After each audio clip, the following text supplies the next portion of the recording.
नमस्कार दाब, स्वागत आपका इंडिया न्यूज़ में। मैं नूर आला। मैं भी फिलहाल जैसा कि देख रहे हैं मेरे पीछे धरना मंच, मैं धर्मतल्ला मेट्रो चैनल के पास खड़ा हूं, जहां पे आपको बता दें गुज़श्ता कल जूनियर डॉक्टरों ने एक एहतजाजी रैली निकाली थी आरजी कर पीड़िता के मामला को लेकर के, और उस दौरान देखा गया पुलिस और डॉक्टरों के बीच कुछ कहासुनी हुई हो, और डॉक्टरों का कहना है कि किसी पुलिस अफसर ने एक जूनियर डॉक्टर पर लाठीचार्ज भी किया।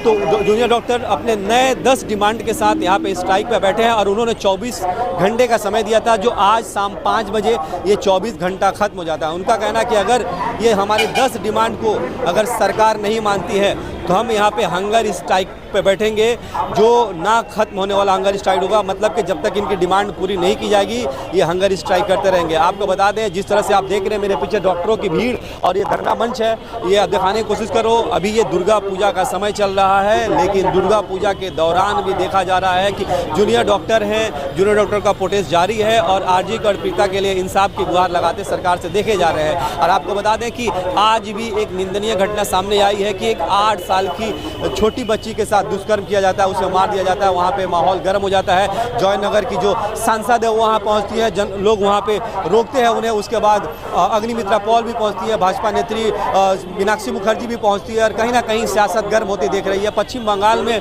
गुज़श्ता कई महीनों से इन मामलों को लेकर कहीं ना कहीं सियासी पार्टियाँ भी सियासत करती दिख रही है, और सरकार के कहीं ना कहीं गले की हड्डी बना हुआ है आरजी कर का यह मुद्दा। आप हमारे चैनल के साथ बने रहे। आइए हम लोग यहाँ पे कुछ डॉक्टर्स और यहाँ पे मौजूद लोगों से बात करते हैं कि इस प्रदर्शन से मुतल्लिक वो क्या कहते हैं, और जो डॉक्टरों का साथ जो पुलिस से अभी कहासुनी बातचीत हुई, डॉक्टरों का क्या कहना है।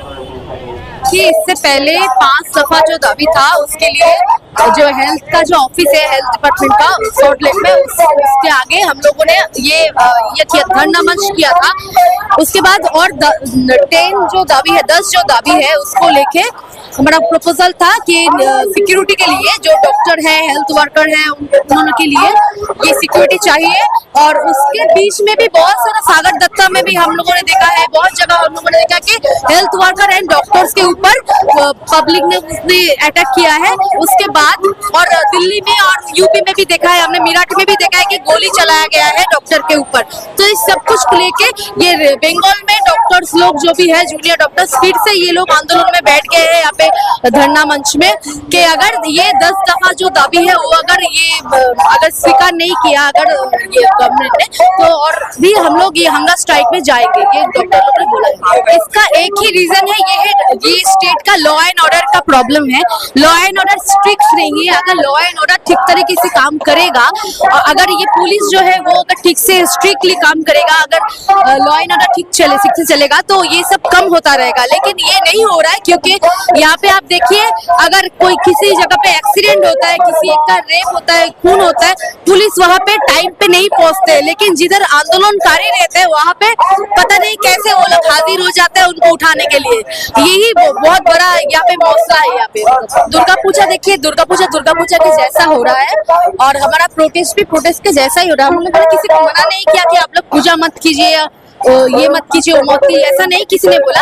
जैसे वो लोग पूजा मना रहे हैं कि कोई लोग करे, और हम लोग को आंदोलन करने दीजिए, ये हम लोग का राइट है।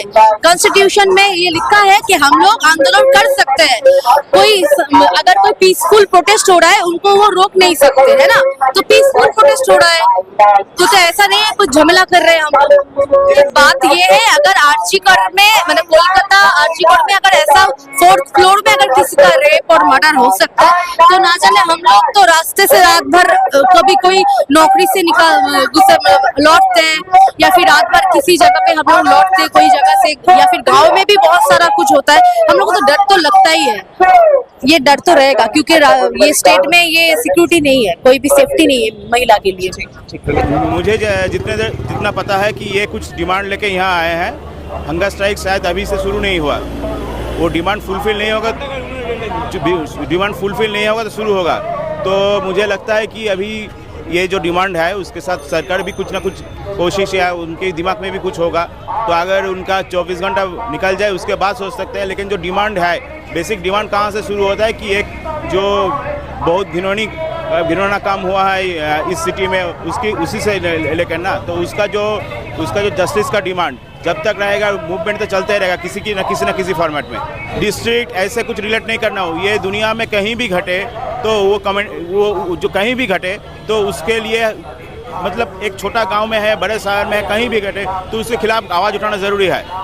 तो उस कहीं भी घटे, ये अलग से मैं इसी स्टेट का या दूसरा स्टेट का नहीं बोल रहा हूँ, दुनिया में कहीं भी ये ऐसा कुछ हुआ तो उसको वो सोच लेना है कि ये जो हम ह्यूमैनिटी के खिलाफ हो रहा है तो उसके खिलाफ ज़ोर से आवाज़ उठाना है। एज ऑफ नाउ मुझे जितना तक पता है कि वो किसी भी एग्जिस्टिंग पॉलिटिकल पार्टी को किसी भी मंच पे, किसी भी जो रैली पे नहीं आने दे रहे हैं। तो कैसे कह सकते हैं कि ये कुछ पॉलिटिकल है?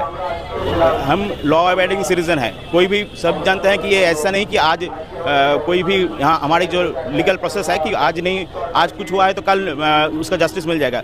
दो चीज़ है, एक जो जस्टिस की जो रास्ता है उसमें ऑनेस्टी नहीं रहना चाहिए, इन्वेस्टिगेशन में ऑनेस्टी रहना चाहिए, पहले डिमांड यही से है। दूसरा है कि जो थ्रेड कल्चर का इशू आ रहा है, एक तो ये ऐसा नहीं कि ये अलग से आ रहा है। जैसे आप जानते हैं कि 2019 में इस स्टेट में एक बड़ा सा मूवमेंट हुआ था डॉक्टर के ऊपर, वहाँ उस दौरान थ्रेड कल्चर का बात नहीं आया था। तो ऐसा नहीं कि ये बहुत पुराना लिगासी है, ये कुछ सालों से चल रहा है। तो ये जो मेन दो इशू है, ये तो मेन दो इशू के लिए मूवमेंट होगा ही।